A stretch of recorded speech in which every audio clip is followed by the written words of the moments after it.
जैसे ही यह विचार मन में आया, विपिन ने अपना सिर हिला दिया। मलिक परिवार लोहे की तरह सख्त था। उसे जाने से पहले पहचान की जरूरत थी और खुलेआम बाहर निकलना था। अगर वह चुपके से भाग सकता था, तो वह बहुत पहले ही भाग जाता। अब तक नहीं रुकता।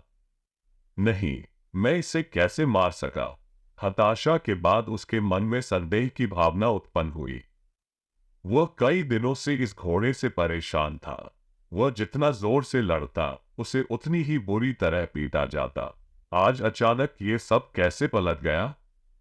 उसने अपने मन में घटनाओं को दोहराया और अपने यूनिवर्स को देखने से खुद को रोक नहीं सका। ये ओरिजिन एनर्जी को अवशोषित करके बनाया गया एक स्थान था, जिसकी संरचना स्वर्ग की तरह थी, जिसमें भूमि, पर्वत, महासागर, पौधे और जानवर थे। सब कुछ वहां था। नई दुनिया के एक क्षेत्र में हजारों मील तक फैला एक विशाल महासागर पूरी तरह से वाष्पित हो गया था तथा हल्के नीले रंग की किरणों में बदल गया था। यही वह शक्ति थी जिसने घोड़े को मार डाला।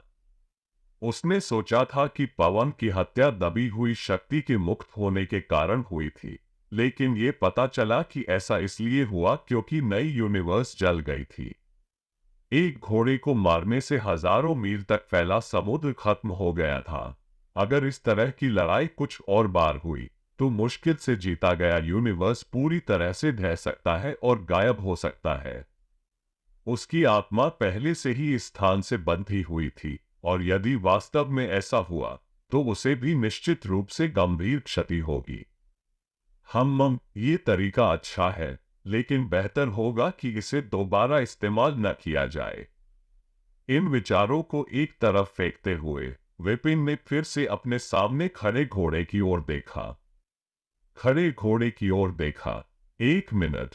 Oh sorry, sorry, sorry. मरे हुए घोड़े की ओर देखा। वह घमंडी घोड़ा जो इतना आक्रामक हो गया था, अब मृत पड़ा था। वह निश्चल पड़ा रहा और धीरे धीरे कठोर होता गया। ये सोनाक्षी का 16वें जन्मदिन का उपहार था, और वो इसे संभाल कर रखती है। अब मुझे क्या करना चाहिए? विपिन परेशान था। उसे सिर्फ उसे बांधने के लिए सजा दी गई थी। अगर यह पता चल जाता, तो परिणाम स्पष्ट थे। अपनी मौजूदा ताकत के साथ, भले ही वह मलिक परिवार से बच निकलता, उसे जरूर पकड़ा जाता और टुकड़ों में काट दिया जाता। इस दुनिया में प्रवेश करते हुए वह खुद को बलिदान करने के लिए तैयार था, लेकिन एक घोड़े के लिए मरना बहुत बड़ा मजाक था।